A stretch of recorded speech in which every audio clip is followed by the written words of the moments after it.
तुमचं तुम्ही बघून घ्या। हे बघा आम्ही पण माफी मागतो, माफी मागा। नाही मी नाही माफी मागणार। यांच्या दिल्लीच्या मालकाने माफी मागली, त्या समाधान मानून घ्या। तुमच्या दिल्लीच्या मालकाने काय तोंड वर करून माफी मागितली अख्ख्या जगाने बघितलंय। आमच्या दिल्लीच्या मालकाने मित्र माफी मागितली ना, त्या समाधान मानायचं, कळलं? आणि उगा या मुद्द्याचं राजकारण करू नका आता। हे सगळं बोलण्यापेक्षा महाराजांचा पुतळा बांधताना कोणाला किती चारलं, स्वतः किती खाल्लं ते सांगा। ते नाही सांगणार ते, कारण ते जनतेला कळेल ना। अहो, आम्ही महाराजांचे मावळे आहोत, महाराजांचा पुतळा पडला म्हणून आम्ही साधं बोलायला गेलो तर लगेच हे म्हणतात की राजकारण करू नका। इतके वर्ष तुम्ही राम मंदिराच्या मुद्द्याचं काय केलं? राजकारण काय बोलताय तुम्ही? मग बसा, तुम्ही इतकी वर्ष राज मंदिराचं राजकारण केलं, लोकांना कळले, काहीतरी दुसरा उपाय काढायला लागेल। एक काम आहे ना, मी बघतो ब्रह्मास्त्र काढतो। ओ बाई पुढे या पुढे या पुढे या पुढे पुढे पुढे या बघा ताई, आम्ही तुम्हाला दर महिन्याला 1,500 रुपये देणार। का म्हणजे लाडकी बहीण आहे आपली, लाडकी बहीण। हो मग आमचं काय? तुम्हाला 8,000 रुपये देणार। का? तू आमचा लाडका भाऊ आहे। काय? अहो नवरा बायकोला बहीण भाऊ म्हणून टाकलं तुम्ही? यायला लक्षातच आलं नाही बहीण भाऊ बनतील ते। चल मागे चल, लगेच पुढे। तुम्हाला 1,500 रुपये देणार, 1,500 रुपये दर महिन्याला, फक्त त्या बदल्यात मतांचा आशीर्वाद द्या। आणि मतं नाही दिली तर पैसे परत घेणार। काय बोलताय तुम्ही? तुमचे नेते बोलते त्यांना आवरा, तुम्ही काळजी करू नका। जोपर्यंत हे 3 तुमचे भाऊ त्रिदेव त्रिमूर्ती आहे, तोपर्यंत तुम्हाला 1,500 रुपये दर महिना मिळणार। हो, तुम्हाला पिठाचा भाव माहितीये, मिठाचा भाव माहितीये, गोड तेलाचा भाव माहिती आहे? माहिती आहे गोड तेलाचा भाव। हे परवापासून 40 रुपये वाढले ना। नाही ते आम्हीच वाढवलेत, कारण 1,500 द्यायचेत ना। खोबऱ्या जेवण 50 रुपये वाढले, हळूहळू एक एक पैसे वाढतील।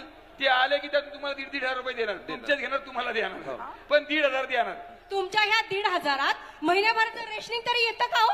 माणसांनी खायचं काय? फुकटचं धान्य। यांचे नेते देतात ना, दिल्लीचे मालक। मित्रों, 80 करोड लोगों को हम मोफत का धान्य देते हैं, मोफत का धान्य। याची लाज पण वाटत नाही, वर छातीकडून सांगतो आम्ही, पण 1,500 रुपये मिळणार। त्यापेक्षा आम्ही तुम्हाला 2,000 रुपये देतो, त्या बदल्यात आम्हा बहिणींना संरक्षण द्या, मान सन्मान द्या, न्याय द्या। उदगीरमध्ये 9 वर्षाच्या चिमुरडीवर ज्याने अत्याचार करून तिचा खून केला, त्याला अटक करायला उशीर का झाला ते सांगा। लातूरच्या शाळेत विद्यार्थिनीवर अत्याचार करून तिचा खून करणाऱ्या त्या रेक्टरला काय शिक्षा दिली ते सांगा। त्याच लातूर मधल्या शाळेतील 5वीच्या विद्यार्थ्याला फासावर लटकवणाऱ्या शिक्षकावर काय कारवाई केली ते सांगा। माजलगाव मध्ये 7वीत शिकणाऱ्या लेकरावर अत्याचार करणाऱ्या माणसाला कधी अटक करणार ते सांगा। वसईमध्ये भर दिवसा 28 वार करून त्या बहिणीला ठार मारलं, तिला काय न्याय दिला ते सांगा। उरण आणि पनवेलच्या बहिणींना कधी न्याय देणार ते सांगा।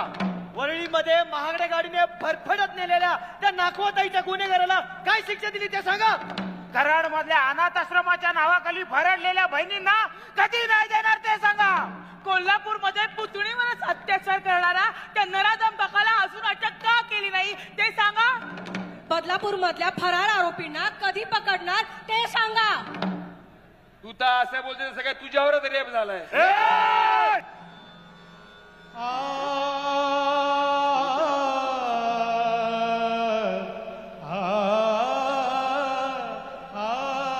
अहो, आता ह्याच तोंडाने लाडकी बहीण लाडकी बहीण लाडकी बहीण तुम्हीच बोलत होतात ना, आणि ह्याच तोंडाने इतकं घाणेरडं बोलता, याची तुम्हाला शरम नाही वाटत?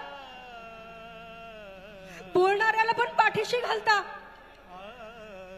अहो, ऐकणाऱ्याला लाज वाटेल, तुम्हाला लाज नाही वाटत? तुमचं रक्त नाही खवळत? एवढं सगळं घडून, एवढं सगळं होऊन तुम्ही शांत कसं बसू शकता?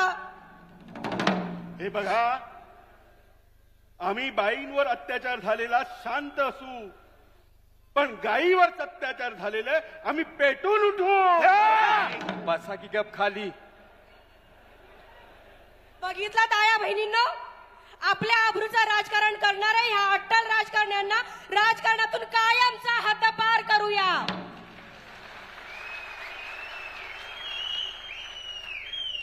आणि आया बहिणींचं सरकार आणूया, तरुणांचं सरकार आणूया, शेतकऱ्यांचं